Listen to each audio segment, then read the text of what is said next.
आज हम देखेंगे graphical method of vector additions. ठीक है,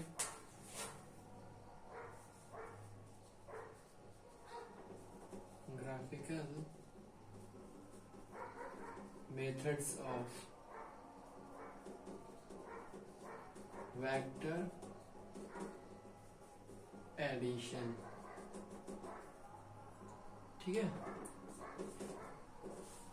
graphical method of vector additions. ठीक है, इसमें देखिए 3 ग्राफिकल मेथड्स होते हैं वेक्टर ऐड करने के लिए। वेक्टर एडिशन के कौन कौन से? Triangle law of vector addition, parallelogram law of vector addition, उसके बाद हो जाएगा polygon law of vector addition. ठीक है, ये 3 लॉज हैं वेक्टर ऐड करने के लिए। तो हम तीनों को सीरियल वाइज देखेंगे। पहले ट्रायंगल ऑफ वेक्टर एडिशन है, उसके बाद parallelogram law of vector addition, उसके बाद polygon law of vector addition. ठीक है, तो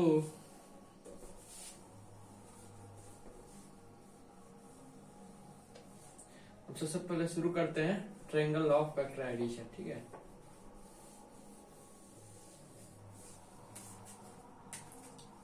देखिए triangle law of vector addition, triangle law of vector addition. देखिए किसी भी वेक्टर को ऐड जब करेंगे ट्रायंगल लॉ से, तो क्या उसमें, तो जब 2 वेक्टर्स दिए हुए हैं सेम ऑर्डर में, एक ट्रायंगल के 2 साइड्स के रूप में। ठीक है, 2 साइड्स के ट्रायंगल के, किसी भी ट्रायंगल के 2 साइड्स के फॉर्म में दिए गए हैं कोई 2, जैसे कि देखिए, ठीक है, ये हो गया एक वेक्टर, ये हो गया एक वेक्टर। ठीक है, तो दोनों 2 वेक्टर्स हैं, मान लेते हैं इसको वेक्टर ए, इसको ले लेंगे वेक्टर बी। ठीक है, 2 वेक्टर्स दिए हुए हैं सेम ऑर्डर में, मतलब ये वेक्टर भी इधर ही जा रहा है, ये वेक्टर भी इधर ही जा रहा है, मतलब रिटर्न में कोई नहीं आ रहा।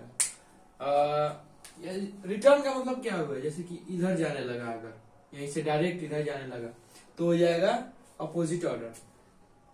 ठीक है, तो अगर सेम ऑर्डर में जा रहा है, कोई भी दो वेक्टर को रिप्रेजेंट कर रहे हैं, तो सेम ऑर्डर में अगर रिप्रेजेंट हो रहा है, तो देखेंगे ये 2 ट्रायंगल्स बनेंगे।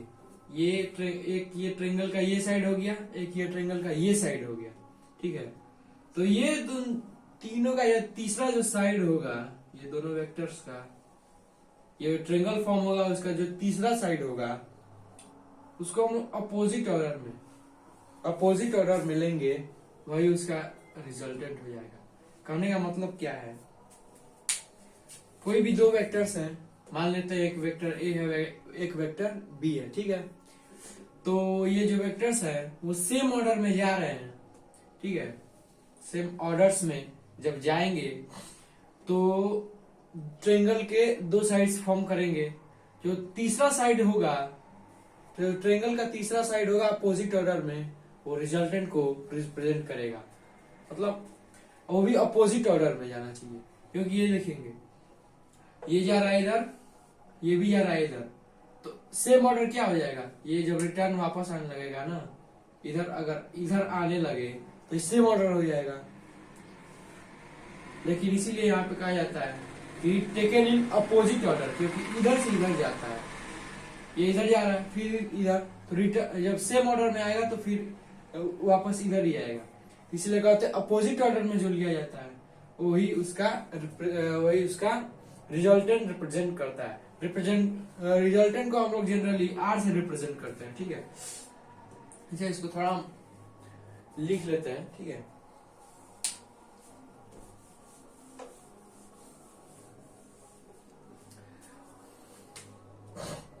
इसको हम लिखेंगे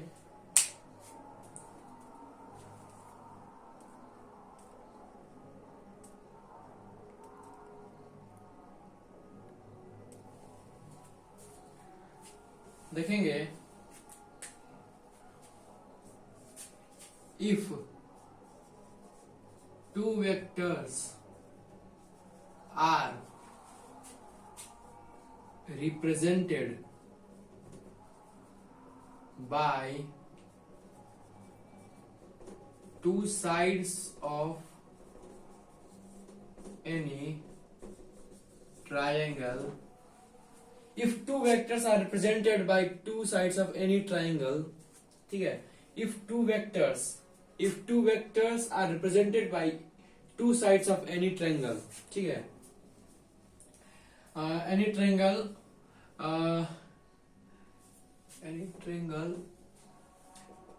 in direction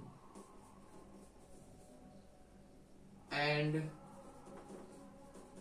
magnitude, इसे इसके इस तरह लिखते हैं, जो डायरेक्शन होगा बाद में लिखेंगे, magnitude in magnitude and direction if two vectors are represented by two sides of any triangle in magnitude and direction taken in same order, then the third side of triangle will represent the resultant of the two vectors taken in opposite order. ठीक है, क्या बोल रहा है कि जब दो vectors किसी भी ट्रायंगल के दो साइड्स के द्वारा रिप्रेजेंट हो रहे हो और उनका जो मैग्नीट्यूड और डायरेक्शन हो वो सेम ऑर्डर में हो, तब उसका जो ट्रायंगल फॉर्म हो रहा है उसका थर्ड साइड ये दोनों वेक्टर्स का रिजल्टेंट रिप्रेजेंट करेगा, लेकिन अपोजिट ऑर्डर में लेने पे, ठीक है, अपोजिट देखेंगे। इसका बताया था मैंने, ये हो गया वेक्टर ए, ये हो गया वेक्टर बी, जा रहे हैं सेम ऑर्डर्स में, ये भी इधर ही आ रहा है, ये भी इधर ही आ रहा है। सेम ऑर्डर्स का मतलब क्या हुआ, इसका टेल है, इसका हेड है, फिर इसका टेल है, इसका हेड है, ठीक है। अगर अपोजिट ऑर्डर होता तो ऐसे, इसका इधर हेड हो गया, इसका इधर हेड हो गया, मतलब अपोजिट में जा रहे हैं ना, ये टेल टेल मिल रहा है ना, तो यहीं से इसका भी स्टार्ट हो रहा है, ये इधर जा रहा है, ये इधर जा रहा है, लेकिन ये क्या है, ये यहाँ से स्टार्ट होकर इधर जा रहा है, फिर ये यहाँ से स्टार्ट होकर ये इधर जा रहा है, यहाँ पे उल्टा, इसीलिए अपोजिट ऑर्डर हो गया, ये सेम ऑर्डर हो गया। अब हमारे डेफिनेशन में क्या बोल रहा है, डेफिनेशन बोले या फिर इसका रूल बोले, रूल जो ये दो साइड्स हो गए ट्रायंगल के, ये थर्ड साइड होगा, जो थर्ड साइड होगा, तो थर्ड साइड होगा वही रिजल्टेंट रिप्रेजेंट करेगा taken in opposite order, opposite order मिलेंगे तो इसका रिजल्टेंट रिप्रेजेंट करेगा, ठीक है। तो इसको हम एक एग्जांपल के थ्रू समझते हैं।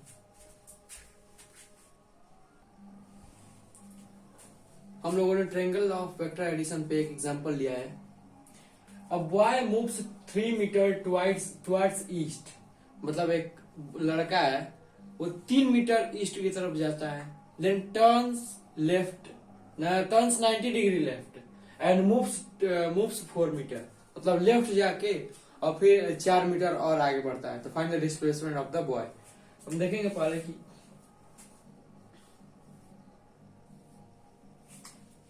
हम लोग का होता है ईस्ट, वेस्ट, नॉर्थ, साउथ, हम लोग का डायरेक्शन हो गया, ठीक है। क्या बोल रहा है क्वेश्चन में कि boy moves 3 metre towards east, मतलब ये मान लेते हैं ओरिजिन हो गया इस लड़के का, ठीक है। 3 मीटर टुवर्ड्स ईस्ट मतलब ईस्ट की तरफ 3 मीटर मूव कर रहा है, 3 मीटर, ठीक है।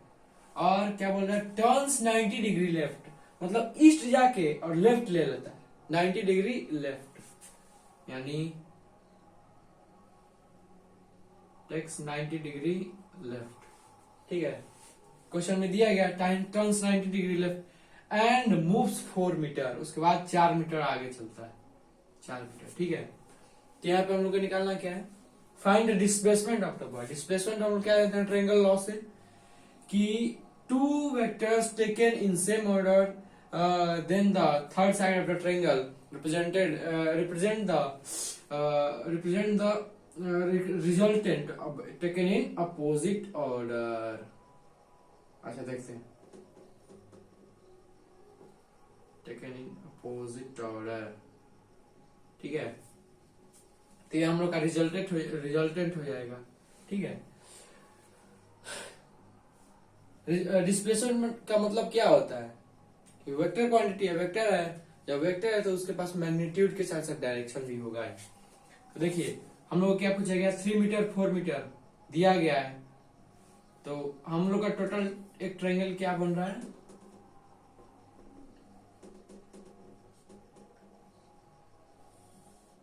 3 मीटर, ये 4 मीटर, ये 90 डिग्री हो गया, दिया हुआ है। तो यहाँ से हम लोग का रिजल्टेंट निकल जाएगा, ठीक है। हम लोग जनरली रिजल्टेंट को आर से रिप्रेजेंट करते हैं, ये कोई जरूरत नहीं हम लोग कुछ से कोई से भी रिप्रेजेंट कर लेते हैं, लेकिन अब रिजल्टेंट आर से लिखा है तो आर से हम लोग रिप्रेजेंट कर लेते हैं, कोई दिक्कत नहीं है इसमें। तो हम लोग को क्या जानते हैं, ये तो हो गया राइट एंगल ट्रायंगल ना, राइट एंगल ट्रायंगल। तो ये क्या हो जाएगा, ये रिजल्टेंट क्या हो जाएगा, 3 square plus 4 square is equal to mod R का स्क्वायर होगा ना, क्यों, पाइथागोरस थ्योरम से भाई। तो 3 का स्क्वायर 9, 4 का स्क्वायर 16, ये हो जाएगा आर स्क्वायर, ये हो जाएगा 25, ये हो जाएगा आर स्क्वायर, और ये हो जाएगा हम लोग का R is equal to 5 metre, ठीक है। आर इज इक्वल टू हम लोग का 5 मीटर हो जाएगा, ठीक है। R is equal to 5 metre, उसके बाद देखेंगे, उसके बाद हम लोग के पास ये तो मैग्नीट्यूड निकल गया ना। अब हम लोग को वेक्टर शो करना है तो डायरेक्शन भी निकालना होगा। तो डायरेक्शन के लिए क्या करेंगे देखेंगे, कोई हम लोग जनरली ट्रायंगल बहुत यूज करते हैं 3 4 5 वाला, कि 3 यूनिट है 4 यूनिट है तो उसका जो हाइपोटेनस होगा वो 5 यूनिट होगा। तो ये हम लोग जनरली बहुत यूज करते हैं। तो इसके लिए हम क्या करेंगे, इसके लिए एंगल्स फिक्स होते हैं, है ना। छोटा वाला साइड है, छोटा वाला साइड के सामने का एंगल छोटा, बड़ा वाला साइड है, बड़े वाले साइड के सामने का एंगल बड़ा, ठीक है। अब इन लोग का दो होता है, कौन कौन सा, एक 37 डिग्री और एक 53 डिग्री, हाँ 37 डिग्री 53 डिग्री, 3 7 3 10 5 3 8 9, ठीक है। दोनों मिला के 90 डिग्री हो गया, ये दोनों मिला के 90 डिग्री हो गया ना, और ये 90 डिग्री तो ये 180 डिग्री हो गया। तो देखेंगे क्या, ये हमेशा फिक्स्ड होता है, ये अगर 3 यूनिट है, ये 4 यूनिट है, तो और रिजल्टेंट 5 यूनिट है, तो उसका कभी भी एंगल फिक्स होगा। देखेंगे कैसे, ये 37 डिग्री छोटा वाले के सामने छोटा वाला एंगल 37 डिग्री, और बड़े वाले के सामने बड़ा वाला एंगल 53 डिग्री, ठीक है। या फिर अब यहाँ पे कोई भी हो तो हम लोग ऐसे भी तो लिख सकते हैं ना, कि मान लेते हैं ये थीटा है, ये हम लोग को निकालना है, तो यहाँ पे क्या हो जाएगा 53 डिग्री, 5 मीटर 53 डिग्री। और ये भी देख लीजिए पहले, ये तो बाद हम समझ लेंगे, ये भी देख लेते हैं कि 53 डिग्री तो हम लोग पता चल गया ना। 5 मीटर 53 डिग्री, ये कहा जा रहा है ईस्ट के तरफ, ईस्ट से 53 डिग्री इधर आया है, आ रहा है ना, north of east, 53 degree north of east. या फिर इस हम लोग ऐसे लिखते हैं ना, 53 degree 37 degree east of east of north, ठीक है। 5 metre 37 degree east of north, उसी का उल्टा कर देंगे तो हम लोग मिल जाएगा हम लोग को 53 डिग्री नॉर्थ ऑफ ईस्ट। तो हम लोग जनरली ईस्ट ऑफ नॉर्थ लिखते हैं ना, कि नॉर्थ से ईस्ट की तरफ गया है, तो 37 डिग्री ईस्ट ऑफ नॉर्थ। तो ये हम लोग का हो जाएगा डायरेक्शन। अच्छा, हम लोग डायरेक्शन अगर फाइंड करना हो तो हम लोग ऐसे ही फाइंड कर सकते हैं, देखेंगे। ये कौन कौन सा हम लोग का ये पता चल गया ना, ये r बराबर 5 हो गया, r इज टू 5 यूनिट, ठीक है। 5 यूनिट तो हम लोग क्या लिखते हैं, cos थीटा का वैल्यू निकाल सकते हैं ना, cos theta is equal to क्या होता है, b/h, ठीक है। cos थीटा, यहाँ पे थीटा, यहाँ पे थीटा, ठीक है, यहाँ पे थीटा हो गया, cos theta is equal to b/h हो गया। हमारे पास क्या है, cos theta is equal to b/h, b/h यानी b है, ये बेस हो गया ना, क्योंकि थीटा है, थीटा के साथ जो साथ वाला हो गया बेस, तो 3, और हाइपोटेनस, हाइपोटेनस तो सबका फिक्स होता है 3/5। थीटा हम लोग को निकालना हो तो theta is equal to cos inverse 3/5। तो ये भी हम लोग का डायरेक्शन हो जाएगा, ठीक है। तो हम लोग इसको इस तरह लिख सकते हैं ना, vector r is equal to 5 metre cos inverse 3/5, cos inverse 3/5 of north of east, north of east, north of east हम लोग लिखेंगे क्योंकि जनरली उसी तरह उसी के बेस पे हम लोग का क्वेश्चन दिया गया है। अब देखिए, ये तो हम लोग का ट्रायंगल रूल ऐसे ही है, ट्रायंगल फॉर्मूला या फिर ट्रायंगल लॉ ऐसे ही हो गया खत्म। अब हम इसके बाद देखेंगे parallelogram law.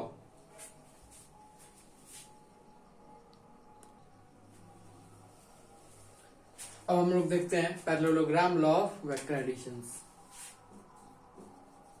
Parallelogram law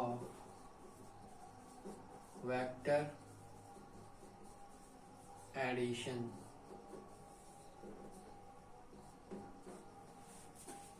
parallelogram law of vector addition. सबसे पहले तो हम इसका पहले डायग्राम बनाएंगे। हम लोग ट्रायंगल लॉ पढ़े हैं ना, ट्रायंगल लॉ कि ये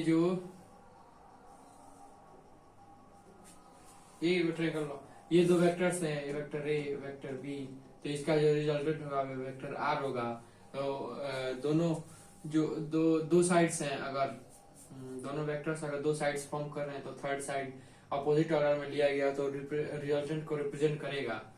उसके साथ साथ हम एक और चीज देख लेते हैं, ये जो एंगल होता है, एंगल यानी डायरेक्शन कभी भी वो जो फर्स्ट वाला वेक्टर होता है उसके साथ लेते हैं, फर्स्ट वाले वेक्टर के साथ हम डायरेक्शन लेंगे, ठीक है। फर्स्ट वाले वेक्टर के साथ हम लोग डायरेक्शन लेंगे, मतलब आर का जो डायरेक्शन होगा, जो रिजल्टेंट का डायरेक्शन होगा वो ए के साथ बनेगा, ठीक है। कभी भी ए के साथ ही उसको हम शो करेंगे। अच्छा ठीक है, ये हो गया।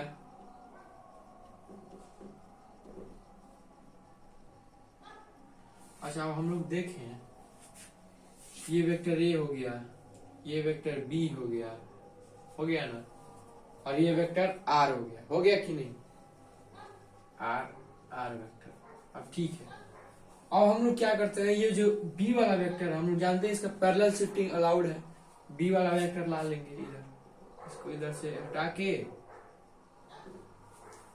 और बी वाला वेक्टर जो ला लेंगे हम लोग इधर, पैरेलली शिफ्ट कर लिए। और थोड़ा सा डिफरेंस हो तो उतना नेग्लेक्ट हम लोग करना चाहिए हमें, ठीक है। इसको थोड़ा सही बनाते हैं, लगे कि हाँ रिजल्टेंट है, ठीक है। एक्चुअली ये है क्या, एक्चुअली तो यही चीज है ना। अरे एक मिनट, उसको करेक्ट कर लें, अच्छा होगा। देखते हैं, तो हम लोग जो ट्रायंगल वाला लॉ पढ़े थे उसी के बेसिस पे पहले हम इस तरह जो दो वेक्टर्स ड्रॉ कर लेते हैं। वेक्टर ए है, वेक्टर बी है, वेक्टर ए है, वेक्टर बी है, दोनों टेल टू टेल ज्वाइंट है, टेल टू टेल ज्वाइंट है, ठीक है। तो इनको हम देखेंगे, इसके पैरेलली यहाँ पे, यहाँ से हम एक लाइन ड्रॉ कर लेते हैं पैरेलल, ठीक है। पैरेललोग्राम लॉ है ना, तो पैरेललोग्राम पहले हम ड्रॉ कर लेंगे ना, और फिर इसके पैरेलली से इधर कर लेंगे, ये हो गया। अब देखेंगे डायगोनल, और डायगोनल को हम लोग ज्वाइन कर देंगे, ठीक है, हो गया। यही तो है, ये हो गया, इसका रिजल्टेंट शो कर रहा है। अब इसी को देखेंगे हम लोग, तो ये वाला जो बी वेक्टर है और ये वाला जो लाइन है वो सेम है ना, इसको हम पैरेलल शिफ्ट करके यहाँ पे ला सकते हैं ना।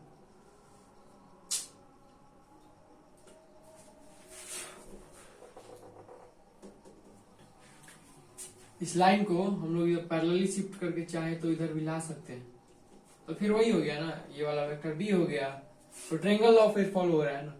तो वही चीज है, हम बताना क्या चाहते हैं, ये जो ट्रायंगल लॉ है ना, वही पैरेललोग्राम लॉ, ये थोड़ा सा उसका डिफरेंस हो गया है कि ये सेम ऑर्डर में लेते थे और ये हम लोग टेल टू टेल ज्वाइन करके लेते थे।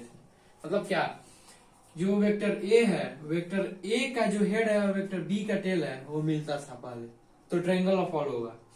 अब पैरेललोग्राम लॉ में वेक्टर ए का टेल और वेक्टर बी का टेल, दोनों का टेल ही लेंगे हम लोग, ठीक है। क्या हम लोग, तो जो बीच का जो डायगोनल बनेगा वही रिजल्टेंट को रिप्रेजेंट करेगा। सीधी बात है, बहुत लंबी चौड़ी बात नहीं है इसमें। When two vectors are represented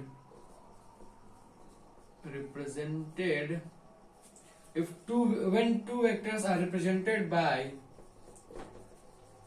two adjacent sides of a parallelogram, ठीक है। When two vectors are represented by the two adjacent sides of a parallelogram, ठीक है, two adjacent sides of a parallelogram देख रहे हैं ना, then two adjacent sides of a parallelogram in magnitude and direction when joined tail to tail, ठीक है। When two vectors are represented by two adjacent sides of a parallelogram in magnitude and direction when joined to tail, हम समझा रहे हैं। When joined tail to tail, then the resultant of two vectors will be represented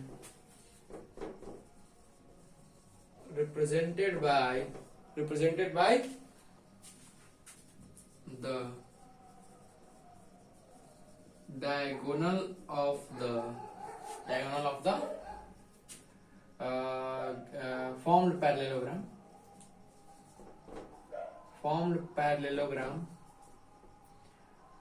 parallelogram in magnitude and direction. कहना क्या चाहता है और ये मैंने समझाया क्या, कि अगर कोई भी दो वेक्टर्स हैं वो ज्वाइंट है टेल टू टेल, ठीक है, कोई भी दो वेक्टर्स हैं अगर वो किसी भी पैरेललोग्राम के दो एडजेसेंट साइड्स के रूप में के फॉर्म में अगर रिप्रेजेंट हो रहे हो और वो टेल टू टेल ज्वाइंट हो, तब उनका जो रिजल्टेंट होगा वो कभी भी ये जो इसका डायगोनल के मैग्नीट्यूड और डायरेक्शन के इक्वल होगा। यही तो पैरेललोग्राम लॉ है, इसको इससे कंफ्यूज होता है आदमी, ठीक है, यही पैरेललोग्राम लॉ है। इसका हम एग्जांपल अगर देखें, ठीक है, एग्जांपल देखते हैं। तो हम लोगों ने क्या देखा, कोई भी अगर वेक्टर दिया गया है टेल टू टेल ज्वाइंट होके, ठीक है, टेल टू टेल ज्वाइंट होके दो वेक्टर्स दिए गए हैं।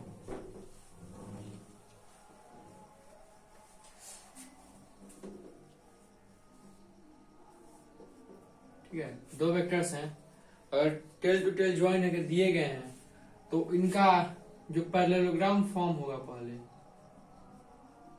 पैरेललोग्राम फॉर्म कर लेते हैं खुद से अपने, मतलब dot dot dot dotted line से पैरेललोग्राम फॉर्म कर लेते हैं। ये हो गया वेक्टर ए, ये हो गया वेक्टर बी। तो इसका जो रिजल्टेंट होगा वो कभी भी इसके डायगोनल से रिप्रेजेंट किया जाएगा। ठीक है, ये एंगल होता है थीटा और ये एंगल हो जाएगा अल्फा, मान लेते हैं अल्फा। अब देखेंगे ये हम क्या बता रहा है कि vector A plus vector B is equal to vector R. मतलब ये जो दो वेक्टर्स हैं वो कभी भी ये जो रिजल्टेंट को शो करते हैं, A plus B equal to R. यहाँ पे देखेंगे आर का जो मैग्नीट्यूड होगा, मैग्नीट्यूड कैसे रिप्रेजेंट होगा, length of diagonal starting from common intersection point. ठीक है, कॉमन इंटरसेक्शन पॉइंट से जब स्टार्ट होगा तो वही उसका मैग्नीट्यूड हो जाएगा, और डायरेक्शन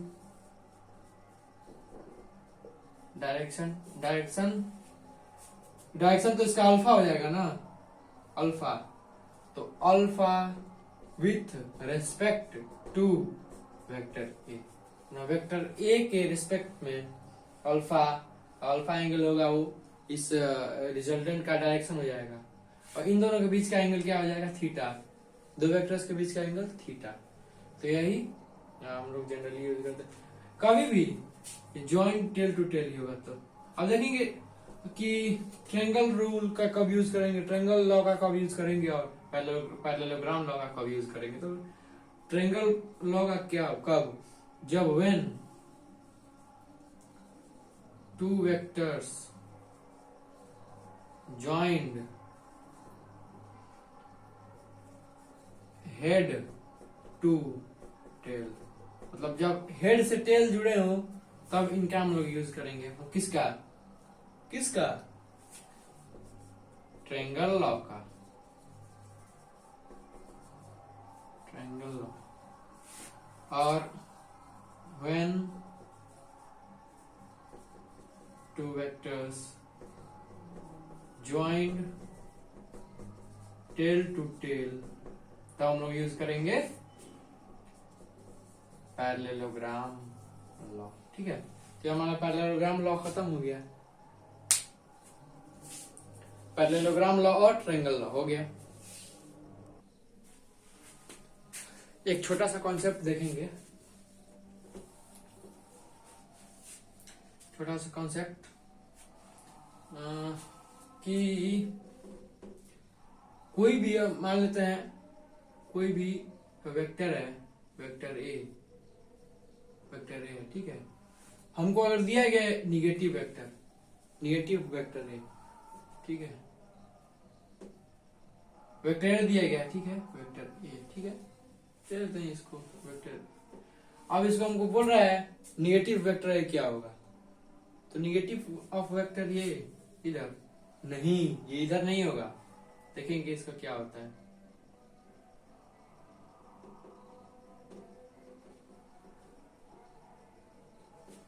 निगेटिव वेक्टर एक इधर हो जाएगा,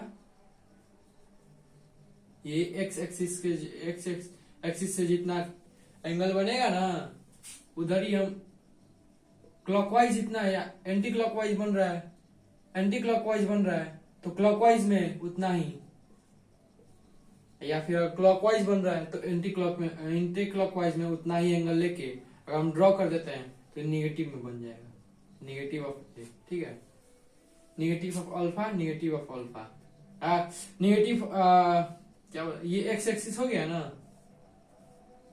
तो एक्स एक्सिस है, तो हम लोग कभी भी एंगल क्या होता है, एक्स एक्सिस से ही होता है ना। तो ये हो जाएगा, अगर वेक्टर ए आपको दिया गया एक्स एक्सिस से, जो एक्स एक्सिस के साथ अल्फा एंगल बना रहा है, तो माइनस ए वेक्टर क्या हो जाएगा, तो अपोजिट डायरेक्शन, मतलब अगर एंटी क्लॉकवाइज यहाँ पे दिया गया है, तो हम लोग क्लॉकवाइज में अल्फा एंगल से ही एक और वेक्टर उतना ही बना लेंगे, सेम ए वेक्टर, और उसको बता देंगे हम लोग निगेटिव वेक्टर है। ठीक है, negative of a vector.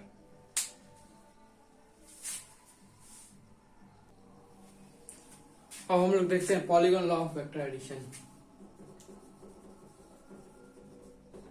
Polygon law of,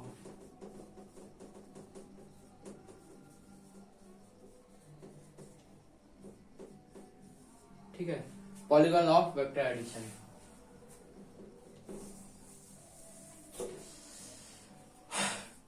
polygon law कब यूज करते हैं, जब मोर देन 2 वेक्टर्स दिए गए हैं। ठीक है, तो उसका रिजल्टेंट हम कैसे निकालेंगे। मान लेते हैं एक वेक्टर ए दिया गया है, वेक्टर ए, फिर एक वेक्टर दिया गया बी, कहीं से भी दे दिया गया वेक्टर बी, फिर दे दिया गया वेक्टर सी। ठीक है, अब इसका हम लोग डायरेक्शन, इसका हम लोग रिजल्टेंट निकालने को बोलेगा, तो हम क्या करेंगे, पहले तो इसको हम पैरेलली शिफ्ट करके और सजा लेंगे ना, इसको पहले अरेंज कर लेंगे, ए फिर बी फिर सी। तो कैसे अरेंज करेंगे देखेंगे, ये हो गया वेक्टर ए, और ये वाला वेक्टर बी है, इसको पैरेलल शिफ्ट करके लाएंगे, यहाँ पे हो जाएगा वेक्टर बी, और वेक्टर सी है, तो यहां से वेक्टर सी दे देंगे। ठीक है,